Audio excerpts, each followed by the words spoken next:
Alhamdulillah Rabbil Alamin, thumma salatu wassalamu ala rasulillahi wa ba'd. La plupart des islamophobes chrétiens, lorsqu'ils approchent le Coran, c'est vraiment déplorable parce qu'ils usent de toutes sortes d'arguments pleins de contorsions, des arguments à dormir debout pour attaquer le Coran. Aujourd'hui, nous avons affaire à l'un de ces pasteurs malhonnêtes, Thierry le Ruséphone, le faux pasteur branhamiste Thierry le Ruséphone. Il a essayé d'attaquer le Coran. Nous allons écouter ses arguments. Je vous promets d'avance qu'il va regretter amèrement d'avoir usé une telle sorte de raisonnement. Il nous dit que dans la Bible, le père d'Abraham s'appelle Térak, alors que dans le Coran, le père d'Abraham s'appelle Hazar. Preuve selon lui que le Coran ne viendrait pas de Dieu. Preuve selon lui que le Coran contient des erreurs. Écoutons-le avant sa bastonnade magistrale par sa propre Bible. Et dis-moi, moi, une seule erreur dans le Coran. Là où je suis arrêté, tu m'as demandé ça, il te montre. C'est-à-dire que ce que tu demandes, il me dit par 5 pour te montrer les erreurs, les imperfections, les incohérences dans le Coran, mensonges, sur le plan intellectuel comme sur le plan historique. Tout est confus faux là-bas. Si vous voulez, avant de passer là, si vous voulez, vous lisez un ou deux versets pour la nuit. Vous-même, vous allez voir que ce sont des erreurs catastrophiques. Des fautes, c'est-à-dire que même un enfant de 5 ne peut pas commettre. Si vous voulez, vous lisez.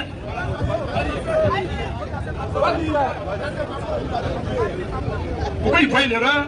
On doit d'abord lire ce qui est vrai. Et on va lire le plan. Là, vous allez voir l'erreur. On appelle ça une étude comparative. Alors, Genèse 11, 31 et Coran, donc Sourate 6, 74. Et nous, mais plus aussi Sourate aussi, 19. On va lire un peu, vous allez voir quelque chose. Frère, vas-y, Genèse 11, 31. Oui.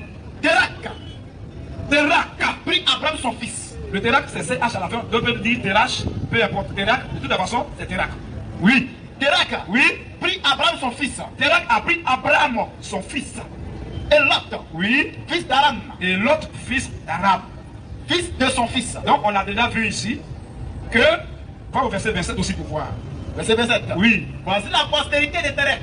Voici la postérité de Térak. De Térak. Térak engendra Abraham. Sa postérité, donc ce sont ses enfants, on va les citer. Oui. Térak engendra Abraham. Premier enfant de Térak, Abraham. D'accord. D'accord. Et Aram. Et Aram. Aram engendra Lot. C'est bon. Voici les trois enfants de Térak. Tout le monde a vu que Abraham, là, son papa s'appelle Térak. C'est clair? On va voir. Jetons un coup, un œil, un petit regard dans le Coran. Sourate 6. Oui. Ayat 74. Vas-y. Sourate 19, vous me préparez aussi. Oui. Rappelle le verset 28 aussi, et puis Sourate 19 aussi, verset.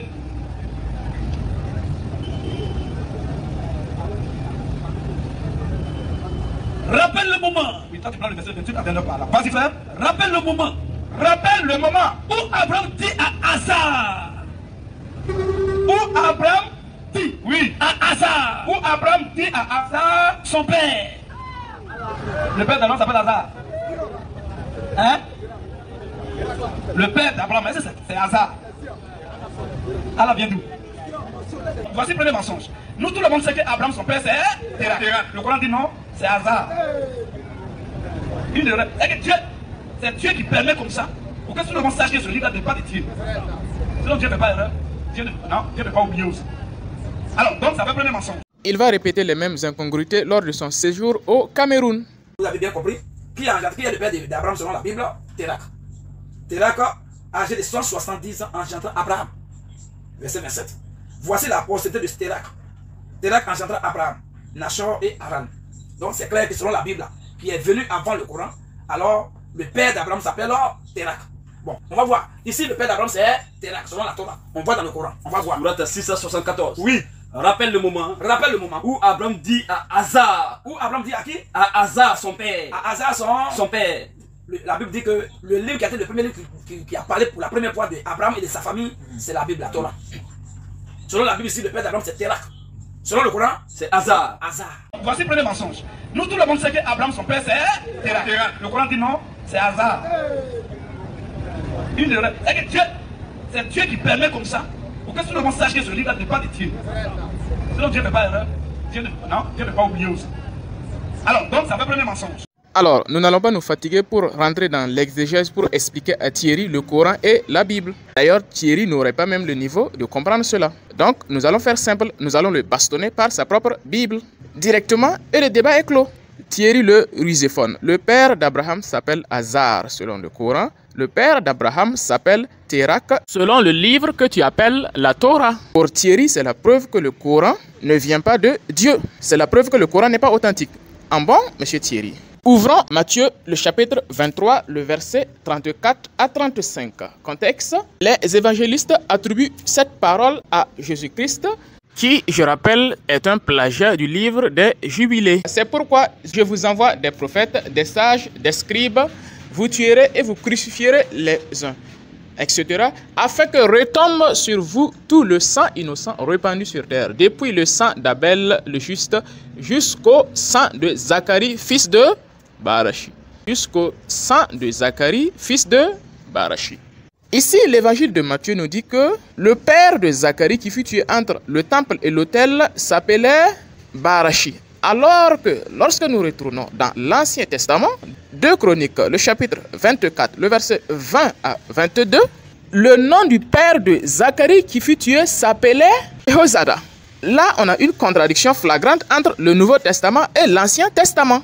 Le Nouveau Testament dit que le père de Zacharie s'appelait Barachi et l'Ancien Testament dit que le père de Zacharie s'appelait Jehozada. Alors, voici les conclusions qui s'y découlent. Selon le raisonnement de Thierry, le Dieu du Nouveau Testament ne peut pas être le même que celui de l'Ancien Testament. Ça, c'est un. Deuxièmement, le Saint-Esprit du Nouveau Testament ne peut pas être le même que celui de l'Ancien Testament.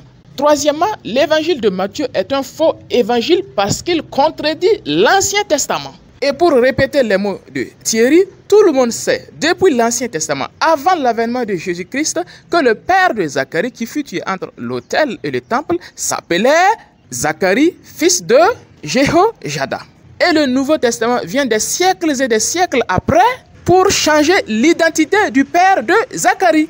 En conclusion, selon Thierry, les évangiles ne viennent pas de Dieu. Pourquoi? Parce qu'ils contredisent l'Ancien Testament, le livre authentique selon Thierry. Souvent, je n'arrive pas à comprendre les islamophobes. Vous aviez un livre appelé Nouveau Testament qui contredit à maintes reprises l'Ancien Testament. Et je ferai même une série spéciale dédiée à évoquer les multiples contradictions doctrinales et textuelles entre le Nouveau Testament et l'Ancien Testament. Inch'Allah. Vous aviez un livre qui contredit à myriades de fois l'Ancien Testament. Malgré cela, vous tenez mordicus que le Nouveau Testament vient de Dieu. Vous tenez mordicus que le Nouveau Testament est un livre inspiré. Mais lorsque vous voyez une différence de nom ou une divergence d'événements entre le Coran et l'Ancien Testament ou la Bible d'une manière générale, vous dites voilà, le Coran ne vient pas de Dieu parce qu'il contredit la Bible, parce qu'il contredit le Nouveau Testament, parce qu'il contredit l'Ancien Testament. Vous aviez deux poids de mesure dans votre esprit. C'est ça qui va vous amener en enfer. Parce que le même raisonnement que vous usez pour rejeter le Coran, vous savez que si vous utilisez le même raisonnement, vous êtes obligé de rejeter le Nouveau Testament. Mais vous ne le faites pas. Soit par malhonnêteté, soit par ignorance. Bref, Thierry, aujourd'hui, il vient de reconnaître que le Nouveau Testament est un livre diabolique. Parce qu'il contredit l'Ancien Testament. Le père de Zacharie dans le Nouveau Testament s'appelle Dieu l'Éternel a béni, alors que le père de Zacharie dans l'Ancien Testament s'appelle Dieu connaît. Donc deux pères différents. Sûrement il y a un livre qui vient de Satan et un autre de Dieu, ou bien Thierry. Mais oui, c'est clair. Nous allons terminer cette réfutation par un petit exemple. Regarde, Matthieu le chapitre 1, le verset 15 à 16. On nous dit que le grand-père de Joseph s'appelait Mathan. Alors que dans Luc chapitre 3, le verset 23 à 24, le grand-père de Joseph s'appelait Matat. Selon toujours Matthieu, le père de Joseph s'appelle Jacob, alors que le père de Joseph s'appelle Élie, selon Luc. Maintenant, on fait comment? On a des milliers et des milliers d'exemples comme ça. On fait comment, Thierry? Entre les évangiles, il y a contradiction. Entre les évangiles et l'Ancien Testament, il y a contradiction. On fait comment, Thierry? On fait comment? Ça veut dire que le Nouveau Testament, selon ton raisonnement, n'est pas un livre divin, ne provient pas de Dieu. On doit le jeter à la poubelle, Thierry. Donc, Thierry, ta propre méthode que tu utilises, pensant discréditer le Coran, cette même méthode discrédite le Nouveau Testament. Cette même méthode prouve clairement, comme nous l'avions vu, que le Nouveau Testament est un livre diabolique. En tout cas, Thierry, merci beaucoup de nous avoir prouvé par ton propre raisonnement que le Nouveau Testament est un livre diabolique. À la prochaine pour la suite.